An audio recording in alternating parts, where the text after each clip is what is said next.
আসসালামু আলাইকুম ভিউয়ার্স, কেমন আছেন? দোয়া রইল ভালো থাকবেন। আমার আজকের রেসিপি কাশ্মীরি পোলাও। নামটি শোনা মাত্র নিশ্চয়ই ভাবছেন কেমন হবে খেতে। আর রান্নাটি অনেক উপকরণ লাগবে, তাই না? খেতে এক কথায় অসাধারণ। আর খুবই সামান্য উপকরণ দিয়ে বানিয়ে নিতে পারবেন আজকের এই কাশ্মীরি পোলাও রেসিপিটি। তাহলে চলুন দেখে নেওয়া যাক কী কী উপকরণ লাগছে এবং কিভাবে রান্না করতে হবে আজকের এই কাশ্মীরি পোলাওটি।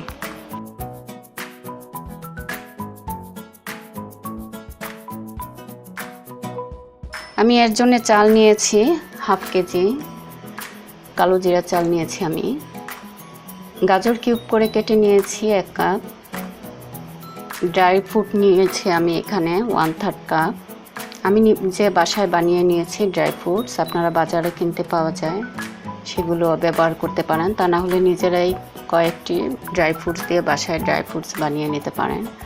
হাফ টেবিল চামচ কাবাব মশলা নিয়েছি।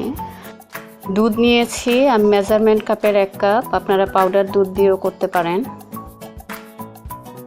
আমি প্রথমে চাল ভালো করে ধুয়ে 10 মিনিটের মতো পানি ঝরিয়ে রেখেছিলাম। পানি ঝরানো হয়ে গিয়েছে।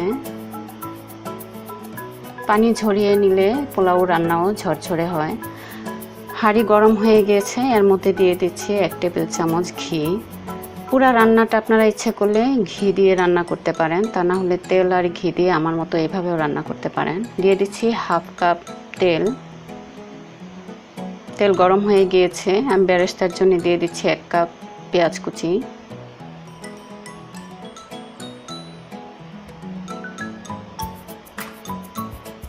নেড়ে চেড়ে আমি হালকা বাদামি রং হওয়া পর্যন্ত অপেক্ষা করছি। মিডিয়াম আছে আমি পেঁয়াজ বেরেস্তা করে নিচ্ছি। দিয়ে দিচ্ছি 3 টুকরা দারুচিনি, 4টি এলাচ আর ছিঁড়ে দিয়ে দিচ্ছি 1টি তেজপাতা। মিডিয়াম আছে নেড়ে ছেড়ে পেঁয়াজ বেরেস্তা করে নিচ্ছি। পেঁয়াজ বেরেস্তা হয়ে গেছে, চুলা অফ করে দিয়ে দিচ্ছি, তা না হলে পেঁয়াজ বেরেস্তা পুড়ে যাবে। আমি এখন একটি বাটিতে তুলে নিচ্ছি পেঁয়াজ বেরেস্তাগুলো।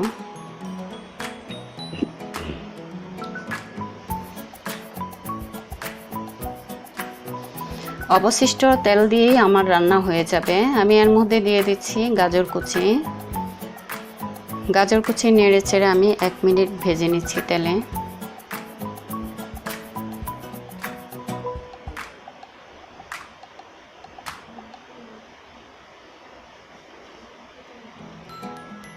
গাজর কুচি 1 মিনিট ভাজা হয়ে গিয়েছে, দিয়ে দিচ্ছি চাল। চাল ধুয়ে পানি ঝরিয়ে নিলে পোলাওটা ঝরঝরে হয়। নেড়ে চেড়ে আমি 2 মিনিট ভেজে নেব পোলাওর চাল।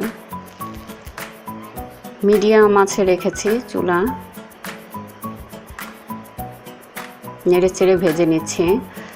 অনবরত নাড়তে হবে, তা না হলে নিচে লেগে যাবে।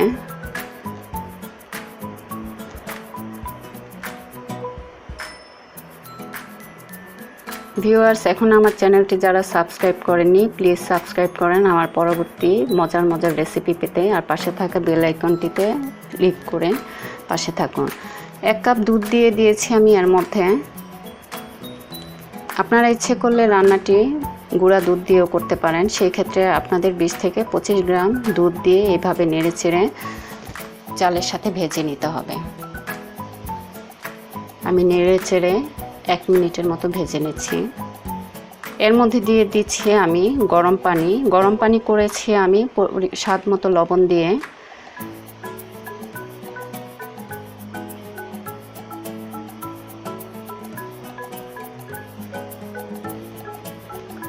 নেড়ে চেড়ে পানি, দুধ এবং চাল ভালো করে মিশিয়ে দিচ্ছি।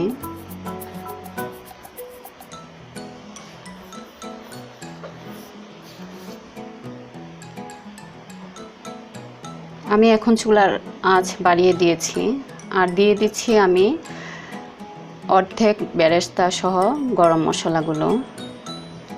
নেড়ে চেড়ে ভালো করে মিশিয়ে দিচ্ছি।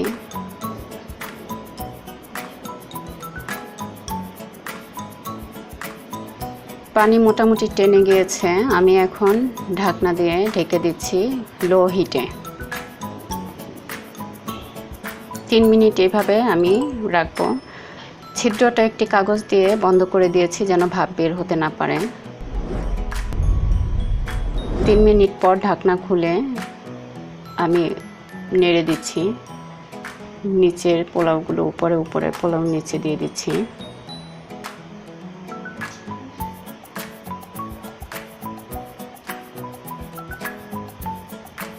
এর মধ্যে দিয়ে দিচ্ছি আমি অর্ধেকটা ড্রাই ফ্রুটস,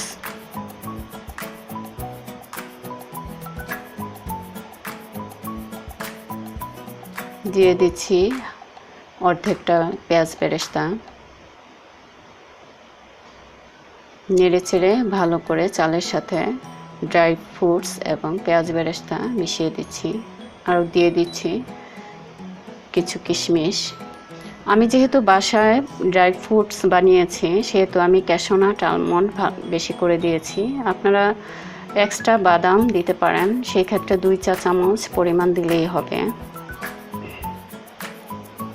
ভালো করে মিশিয়ে দিচ্ছি চালের সাথে। ঢাকনা দিয়ে এভাবে আমি দমে রাখবো আরও 3 মিনিট।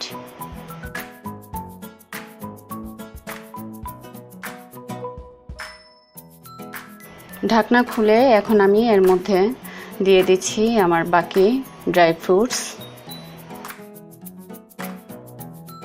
দিয়ে দিচ্ছি হাফ টেবিল চামচ কাবাব মশলা,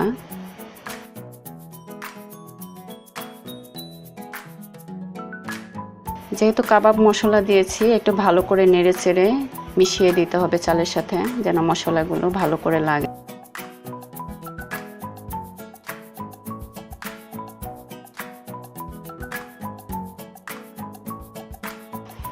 পোলাও হয়েছে কিনা আমি একটু দেখে নিচ্ছি। হয়নি, আরও 2 মিনিট আমি যেহেতু মশলা দিয়েছি আরও 2 মিনিট এভাবে দমে রেখে দেব, তাহলে মশলাও ভালো করে পোলাওর সাথে মিশবে।